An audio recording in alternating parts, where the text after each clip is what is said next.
തിരുവനന്തപുരം പട്ടം എസ്.യു.ടി ആശുപത്രിയിൽ ചികിത്സയിൽ കഴിയുന്ന മുൻ മുഖ്യമന്ത്രി വി.എസ്. അച്യുതാനന്ദൻ്റെ ആരോഗ്യസ്ഥിതിയിൽ നേരിയ പുരോഗതിയുണ്ടെന്നാണ് മകൻ ഫേസ്ബുക്ക് പോസ്റ്റിൽ പറയുന്നത്. ആരോഗ്യാവസ്ഥ മെച്ചപ്പെട്ടു വരികയാണെന്നും മരുന്നുകളുടെ അദ്ദേഹം പ്രതികരിക്കുന്നുവെന്നും ഫേസ്ബുക്കിൽ മകൻ വി.എ. അരുൺകുമാർ കുറിച്ചു. ഇന്ന് രാവിലെ 10 മണിയോടെ മെഡിക്കൽ സംഘം വി.എസിൻ്റെ ആരോഗ്യനില വീണ്ടും പരിശോധിക്കും. ഉച്ചയ്ക്ക് മെഡിക്കൽ ബുള്ളറ്റിനും ഉണ്ടാകും എന്നാണ് പട്ടം എസ്.യു.ടി അധികൃതർ പറയുന്നത്. ഉമേഷ് ബാലകൃഷ്ണൻ എസ്.യു.ടിയിൽ നിന്ന് തത്സമയം ചേരുകയാണ്. ഉമേഷ്, ഗുഡ് മോർണിംഗ്, പറയൂ.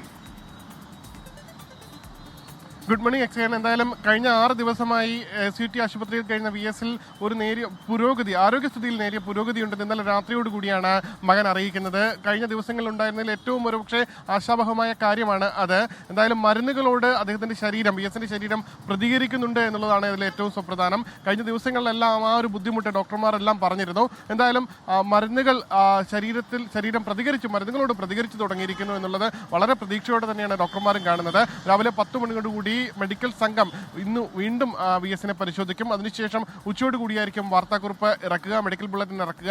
കഴിഞ്ഞ ദിവസം ഉണ്ടായിരുന്ന മെഡിക്കൽ ബുള്ളറ്റിൽ തൽസ്ഥിതി തുടരുന്നു എന്നുള്ള അറിയിപ്പായിരുന്നു ഉണ്ടായിരുന്നത്. അതിനുശേഷമാണ് നേരിയ പുരോഗതി ആരോഗ്യത്തിൽ കാണിച്ചത്. അതുകൊണ്ട് തന്നെയാണ് വൈകിട്ട് രാത്രിയോടുകൂടി മകൻ ഈ ഫേസ്ബുക്ക് പോസ്റ്റിൽ ഇക്കാര്യങ്ങൾ, ആരോഗ്യ വിവരങ്ങൾ അറിയിച്ചത്. എന്തായാലും പ്രതീക്ഷയോടുകൂടി തന്നെയാണ് ചികിത്സ മുന്നോട്ട് പോകുന്നത്.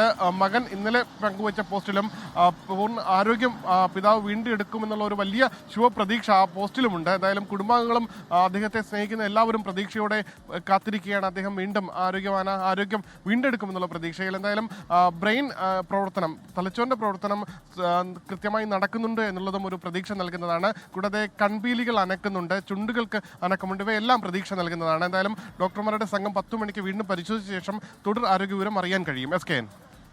ഓക്കെ, ഉമേഷ് ബാലകൃഷ്ണനാണ് വിവരങ്ങൾ നൽകിയത്.